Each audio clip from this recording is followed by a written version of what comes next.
John Muir, who is, anybody who's a naturalist, he's like, one of the big heroes. And also I'm an author, and Muir wrote a lot of books, and he was the one that came up here when nobody was coming. And he went into Glacier Bay with native guides in a canoe, and he called it an absolute fairyland. And he said that it's beyond description, that it's beyond words. And a lot of our passengers say, how do I fit it in a camera? It's just such a big, grandiose place. And what I love about it is no matter what perspective or personality people bring to seeing Glacier Bay, they can take something totally different from it because it has everything to offer.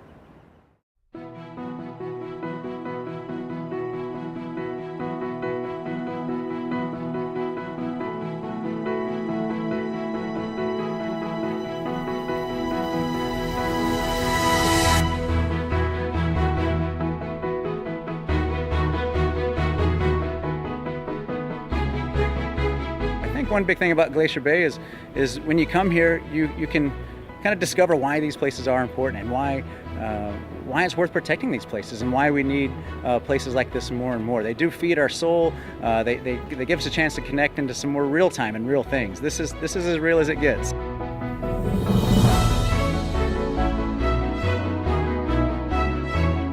Glacier Bay, Wrangell St. Elias, Denali, big national parks, big wild areas, places where all the parts of the puzzle, all the pieces are all there. It's not just fragments, it's everything, the full ecosystem. And I think it's what draws a lot of people here, whether you work here and live here or whether you come here to visit. There's something to be said for having these intact ecosystems like we still do have here in Alaska, which is of course harder and harder to find in other places, but here we have that.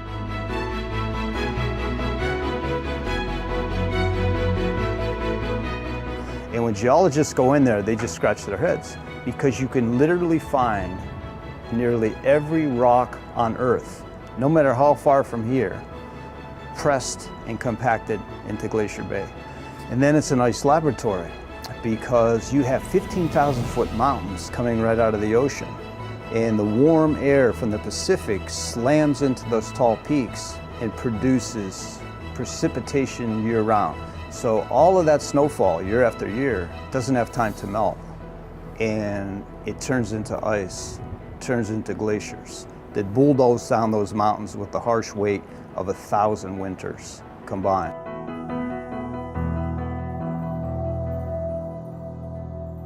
John Muir takes his canoe, 2 Indian guides. They go in there late 1800s. Even before Muir, Captain Vancouver, Captain Cook, who explored the first white explorers here in the Inside Passage. But when they came in here 250 years ago, they couldn't get into Glacier Bay because there was a wall of ice blocking the entrance of the bay 65 miles from the terminus or the end of Glacier Bay. That's basically how long it was. So John Muir, who was in Yosemite Valley, coming up with a theory that his beloved Yosemite Valley was carved by glaciers, but he wondered if there was a place on Earth where he could see actual proof. So he came up here late 1870s and was able to go into Glacier Bay about 40 miles and camp on Russell Island and see glaciers in action. And that proved to him by seeing that ice, carving the domes, rasping the rock, that was the same thing that happened as far south as California. After Muir, who wrote amazing poetry and emotion about what he felt taking his dog Stickeen up on the glaciers and almost dying and having these great adventures. And John Muir wrote about Glacier Bay and wilderness up here with all the fervor of a passion lover. And that's what people responded to, was he touched their hearts. So steamships started bringing tourists up here. And there weren't rules and regulations in those days, so the steamships used to go right up to the glacier faces.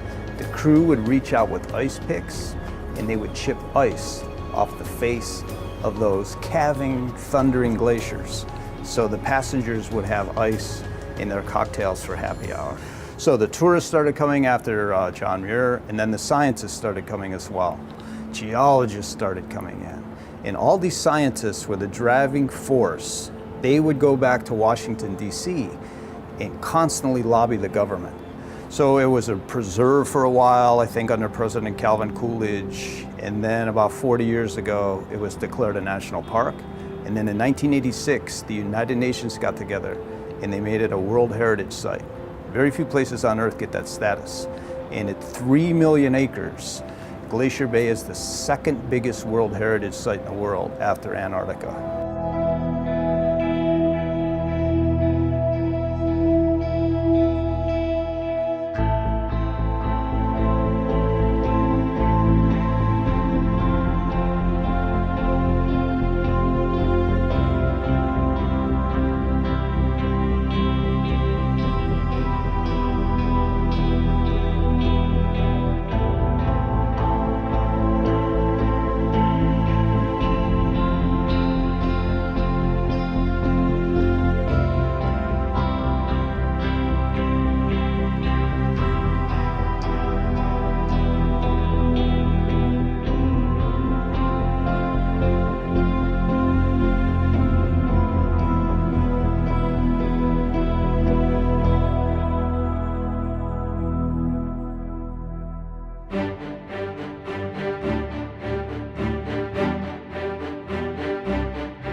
To give an example, Marjorie Glacier, the sparkling blue younger glacier that's actually advancing about 4 to 6 feet a day in Glacier Bay.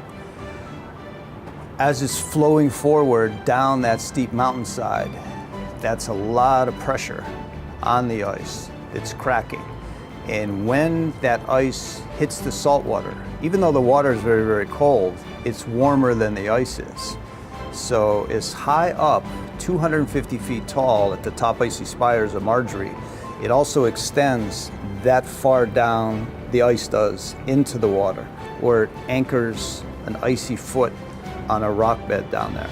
So you've got that warm salt water. It's very corrosive.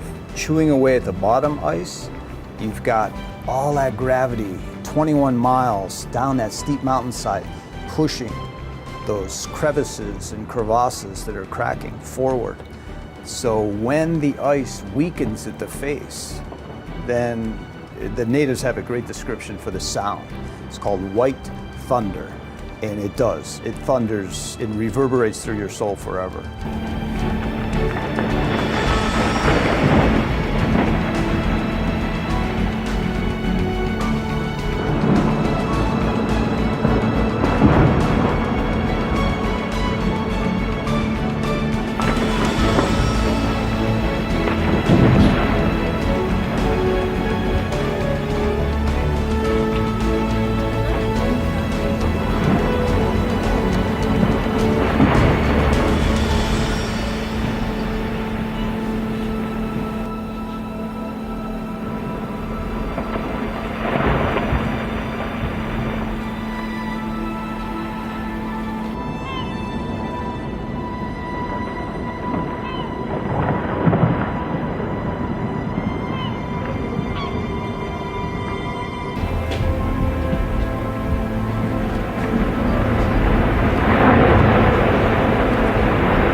And the site, people remark, because it's 250 feet tall, that's a 25-story building. And sometimes we see a whole wall from the top spires to the water line crack off and crash into the sea. And it looks like it's falling in slow motion. It looks like you could count to 5 slowly before the ice smacks the sea. So you hear it, you see it, and sometimes in there we feel it. So 3 of your 5 senses are involved right there in the calving of a glacier. Just a magical experience.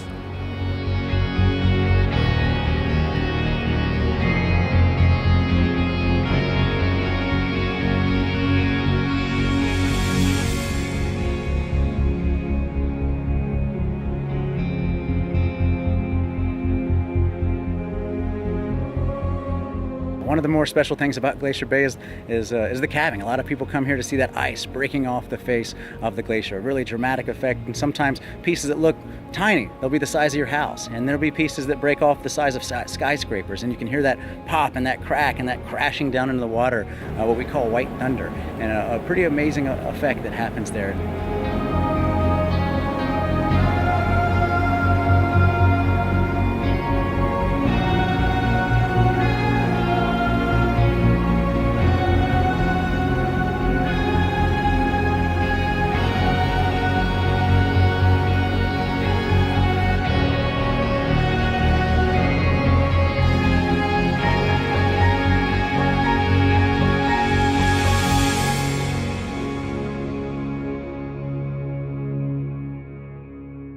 A lot of cruise passengers have told me, the naturalists, they go, Mike, I didn't expect Alaska to be a spiritual experience. But when I saw that color blue, I actually cried, because it's as if it painted my soul with that color. Scientifically, of all the colors that come from sunlight that enter our atmosphere, all the colors in the light spectrum that the human eye can see, of all those colors, blue vibrates the quickest. It has the highest frequency. So the other slower wavelength colors like greens, yellows, reds, orange, they have a slow vibration, slow wavelength. The ice can absorb them and hold them. But blue, it's too quick. It vibrates too fast. The ice can't hold it. So it bounces off the ice and reflects back to our eyes. And if it's a cloudy day, I'm happiest because the UV rays from the sunlight get screened out by the clouds, and when it's a bright sunny day, it kind of bleaches that blue color away. But when there's a cloud cover to screen out those sun rays, then we see so much more blue color in the hollows and pockets of the ice. So when it's cloudy and rainy, I'm dancing a jig and going, yeah, it's gonna be a blue day.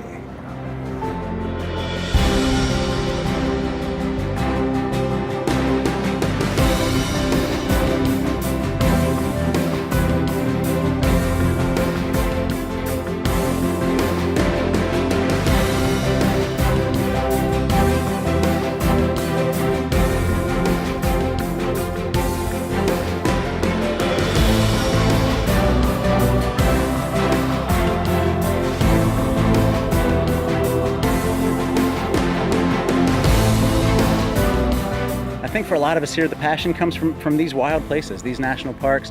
They are some of the last slices of these large natural areas, and Alaska is no better place.